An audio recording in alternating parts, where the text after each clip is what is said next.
Welcome back. Let's look at business ethics and corporate governance.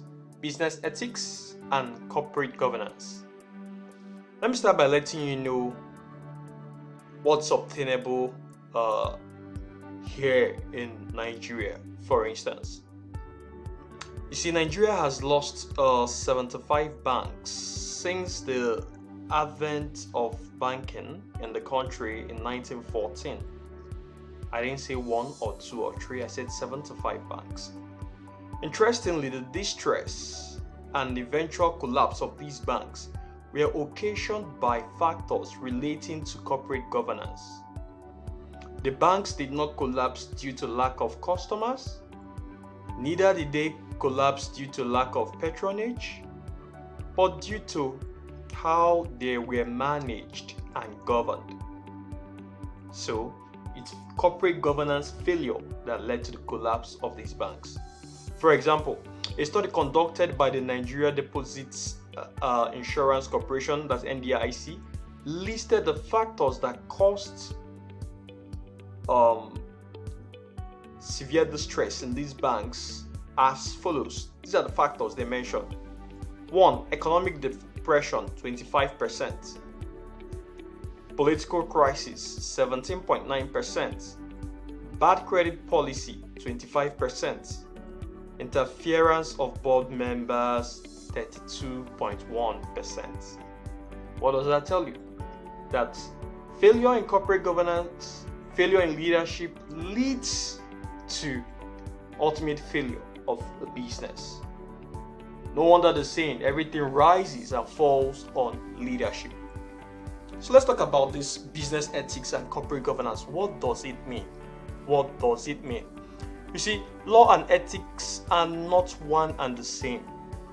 Although law can encourage and guide ethical behavior by laying out a framework, ethicists are of the view that law should be thought of as a bare minimum of an ethical framework. That suggests that complying with the law and behaving ethically are not necessarily synonymous. For instance, law makes us understand that theft or fraudulent behavior is illegal, right? But do not tell us that the series of questionable decisions that led to the fraud is illegal as well. That is where business ethics comes in, to guide the behavior of corporations and influence management decisions positively.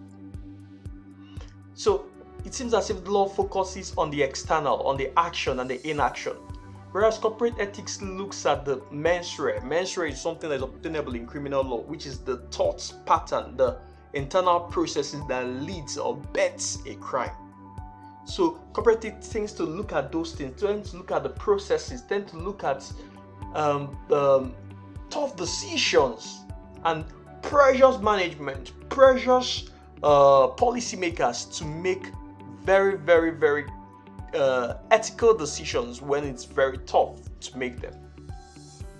One may be wondering what in the world is the relationship between running a profitable business and corporate morality. Of a truth, we can't pretend that a fundamental objective of corporate governance isn't to increase shareholder value. However, successful corporations thrive within the society. To that end, they must maintain the values and norms of the society in which they operate. Therefore, business ethics attempts to guide corporations through ethically difficult decisions. The importance of business ethics reaches far beyond employee loyalty and morale, or the strength of a management team bond. As with all business initiatives, the ethical operation of a company is directly related to the profitability in both the short and long term. Yes. You see, the reputation of a business in the surrounding community or other businesses and individual investors is paramount in determining whether a company is a worthwhile investment. You see, if a company is perceived to not operate ethically, investors are less inclined to buy stock or otherwise support its operations. That is why most angel investors or all sorts of investors, including financial institutions, before they invest, they ask for your books. And why are they asking for these books? Is that they're interested in your computations and your figures? Not necessarily, but they're trying to check if things are done the right way, if standards are followed, if procedures and regulations are complied with, if things are properly done and executed, or things are just cooked up and handled in a way, that encourages sharp practices. Companies have more and more of an incentive to be ethical as the area of socially responsible and ethical investing keep growing. Yes, so many companies or so many investors are looking at that area now in making investment decisions, especially during this period of climate change awareness and environmental responsibility. People are paying attention to those things, especially in the West, and yes, in Europe, in North America, investors pay attention to these things. And sometimes governments make it a yardstick in rating and in regulating, as well as providing incentives for organizations. It may interest you to know that increasing number of investors seeking out ethically operating companies to invest in is driving more firms to take this issue more seriously. With consistent ethical behavior comes an increasingly positive public image, and there are few other considerations as important to potential investors and current shareholders. Remember what we said when we talked about risks, that reputation matters to any organization and even to you as an individual. So if you are perceived to be ethically upright as a person or as a business, it attracts the kind of clientele that want to align and associate themselves with you. But if the business is perceived not to be run ethically and perceived to have all sorts of interference, then it's just a matter of time and they would cease to exist. We've had the collapse in the Europe and in some places and North America of especially automobile industries. Heard about the Volkswagen saga and some other automobile companies that try to adulterate or play very smart when it comes to regulatory requirements and the adverse effects on it. First, when the whistle is blown, customers try to renege, investors try to pull out. Besides that, government will always enforce their sanctions, and these things, have a way of leading to both reputation damage, financial losses, and a lot of loss of goodwill from the community, and a whole lot more. So it's very, very important that a business operates ethically. Still talking about ethics and the need to operate ethically.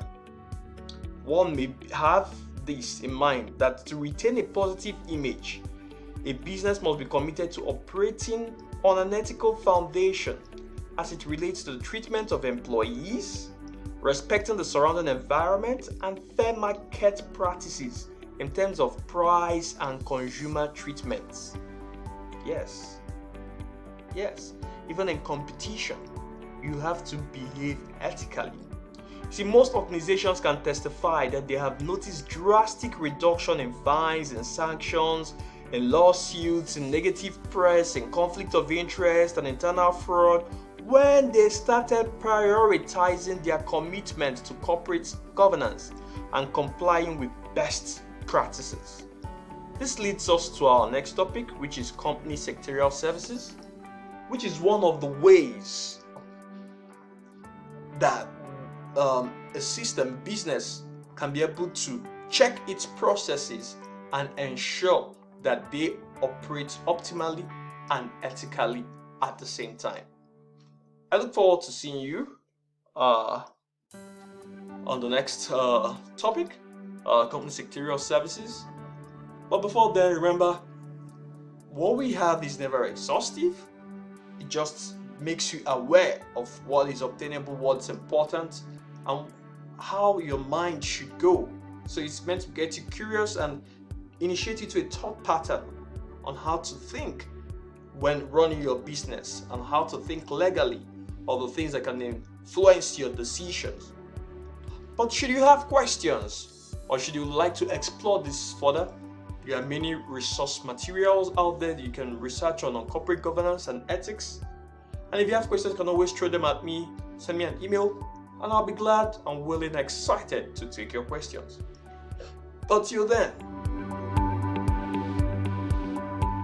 keep being ethical, keep playing by the rules, keep being professional, and keep being abreast with the law and the regulations that apply to your industry.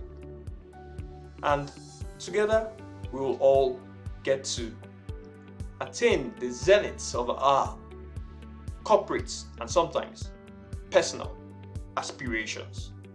Thank you for choosing Techidia Institute. Looking forward to seeing you again on the next slide. For now, bye-bye.